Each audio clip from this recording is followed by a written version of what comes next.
We've spent the last 50 years building a different kind of company, with people at the center balancing profitability and a social conscience. So, who are we today?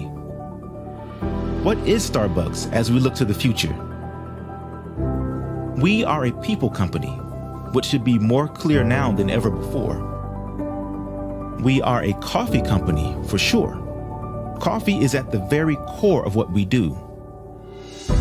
But remember, this is a different kind of company. One with scale that gives us the ability to affect change across the world and in each individual community that we serve. What if we ask the really big questions without even being able to grasp what the answer might look like? What are the things we dream we might do when we look up at the stars? When we are alone with our thoughts, bursting with possibilities, what are our moonshots? Those things that may have nothing to do with coffee, but everything to do with humanity and our planet. One thought, one question, and just like that, we've already started. What if we help strengthen communities so everyone can thrive? What if we gave back even more to the planet than we take? What if we fight for racial justice with equity and inclusion as if it was as essential as the air we breathe? What if we spend the next 50 years using what we've learned in our last 50 to make people's lives better, the planet better, all of humanity better? What if we always remember to never underestimate the power of one? One idea, one store, one mission, with one goal: to be a different kind of company. What if we stopped asking, what if? And start asking, why not?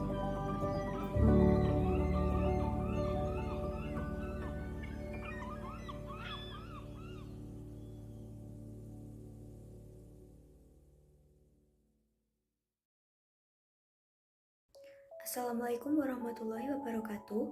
Let me introduce myself. My name is Yulisma, Kurnia Sari, and I'm from Accounting P. I will present about Starbucks brand marketing analysis. For the first, we must know about Starbucks. Starbucks founded in 1971 in the city of Seattle, USA. The brand has changed the way the world drink coffee outside home and work. Starbucks has been responsible for creating the concept of a third place between home and work where people can relax, enjoy a cup of coffee, and experience. It is often said that Starbucks taught Americans how to drink coffee and is now continuously teaching the world. For the next is Starbucks brand philosophy. Since its founding days in the early 1990s, Starbucks has strived to build its brand identity by offering customers a relaxing and enjoyable experience. From the very beginning, the experiential aspect of the brand has been consistently and effectively implemented in all its stores across the world. In addition, Starbucks has also put its brand on things that tend to be out of the box by consistently defying conventional wisdom. Her eyes command a warm confidence. Her hair ripples as an ocean wave that laps provocatively over her chest. As the face of Starbucks since 2011, the siren logo is alluring by design, beckoning you into the store to grab a latte or a pastry. Her face is so perfect, it's its own mirror, with the left and right sides copied to match up like a Rorschach test. She's beautiful, and of course she's beautiful, because her face looks like it's a piece of perfect symmetry. And we've long studied symmetry as the defining trait of beauty. But the secret you've probably never noticed about the siren is that while her features look symmetrical, they're actually asymmetrical. Look at the right side of her nose and you'll see a shadow that sort of dips a little bit lower. I talked to Lippincott, who actually developed this logo for Starbucks in 2011, and it's a pretty funny story. Lippincott's job was to rethink this logo, and they decided, along with Starbucks, to break the siren out and to make her the focal point. When they were doing that, they decided they had to also make her more perfect. If she was going to be zoomed in her big close-up on the cover of packaging, on the front of stores, they wanted her to be perfect. So they slowly started refining her face to be perfect. They made it a little bit skinnier, a little more model-like, and eventually they really did succeed in making her perfect, and they had her up on the wall alongside many different iterations, and they couldn't figure out why her face just sort of looked like a dead mask. She didn't look friendly, she looked a little bit creepy. She looked a little bit like a pseudo-person. What the designers realized was they'd made a mistake. They'd made her too symmetrical. So what they did was they went back to the drawing board. They added a little bit more curve to the entire design, but they really focused on the shadow of the face and adding just a little bit of asymmetry. Honestly, it's just a few pixels in a logo, but look at it and it makes all the difference in the world.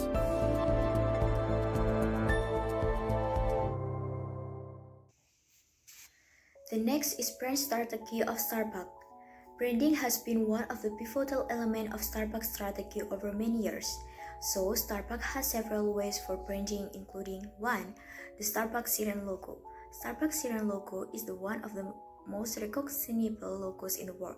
The global expansion strategy has a key objective of recreating the Starbucks experience in every new country the company enters. This essentially results in the similarity of experience in the store. The number 2 is focus on the style experience the store creates. It means Starbucks will focus on the design of the store to make customers enjoy the experience to drink the coffee in the Starbucks.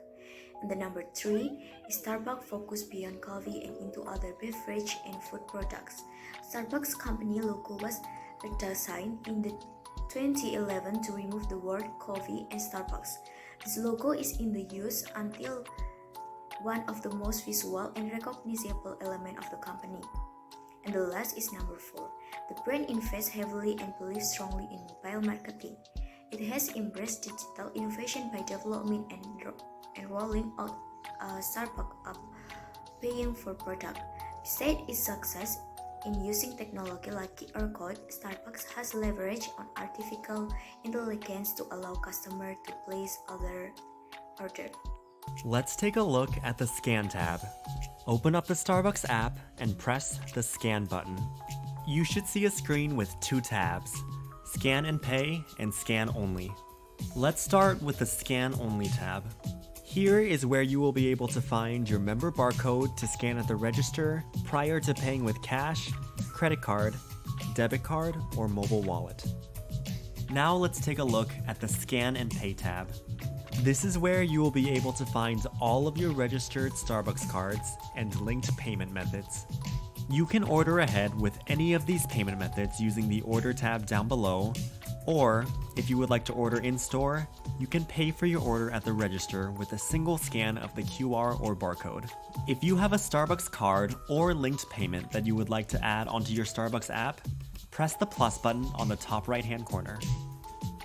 You can also manage your Starbucks cards by pressing the Manage button under each card. Here you can set up auto reload, you can add this card to your digital wallet, and if you have multiple Starbucks cards registered to your account and just want to manage one, you'll be able to find an option to transfer balances between each card and remove the ones you don't want on your account. And if you want to add money to your Starbucks card, just press Add Funds. Make sure to verify the Starbucks card that you want to add money to, choose the correct amount, verify the payment method, and press Add.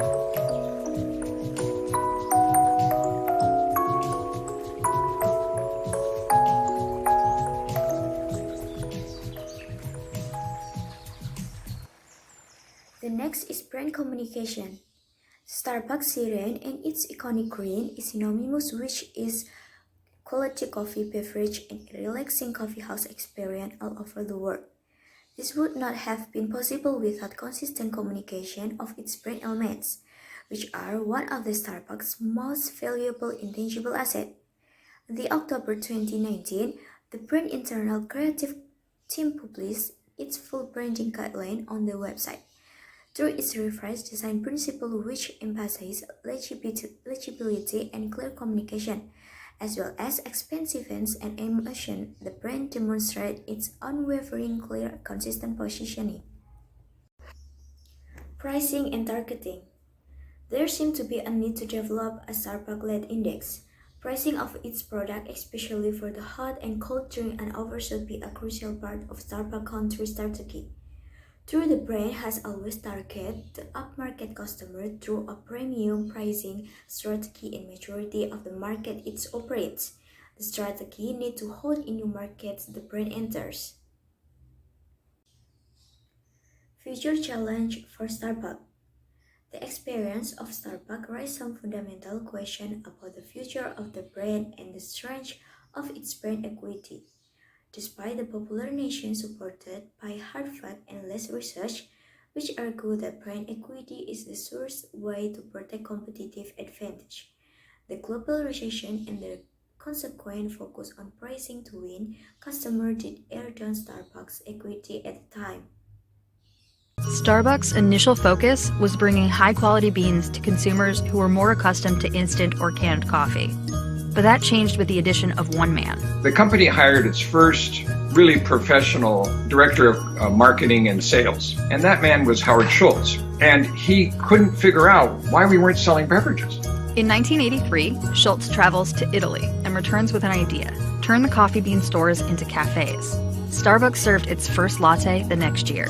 The experiment was a success, and 4 years later, Schultz partnered with investors and bought Starbucks for $3.8 million. He was only 34 at the time. Schultz pursued a strategy of aggressive expansion. By the time the company went public in 1992, it had 165 stores. By 1996, it had opened more than 1,000 locations, including its first international cafes in Japan and Singapore. Growth was so rapid that just 3 years later, Starbucks opened its 2,000th location. Once they found a business model that worked, that translated to other geographies, that gave them the opportunity to really accelerate growth, really put the pedal to the metal in terms of expanding across the globe. Schultz switched from CEO to executive chairman in 2000, at which time Starbucks operated 3,500 stores in more than a dozen countries. Between 2000 and 2007, the number of Starbucks cafes more than quadrupled, from 3,500 to over 15,000. During this period, the company opened an average of 1,500 stores every year, including 2,500 in 2007 alone. Sales shot up from $2 billion to $9.4 billion. Consumers were increasingly ditching their kitchen mugs for these iconic paper-to-go cups.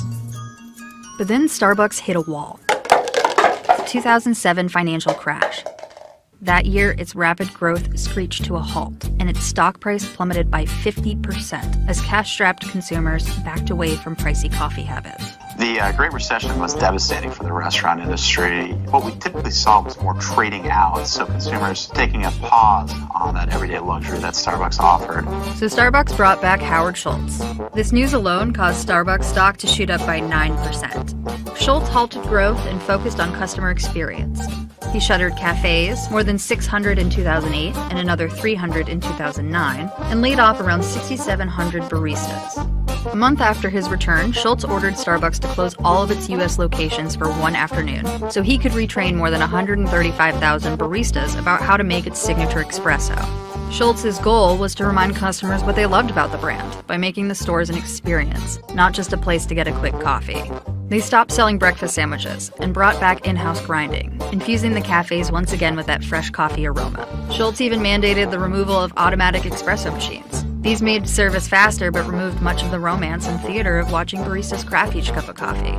Schultz's makeover worked. The company's stock soared more than 143% in 2009, and same-store sales rebounded. Starbucks has posted positive same-store sales ever since. During Schultz's makeover of the cafes, Starbucks barely opened any new stores, but the pace picked up again in 2012. By 2017, Starbucks opened nearly 3,000 more locations, ending the year with 28,000 cafes around the world.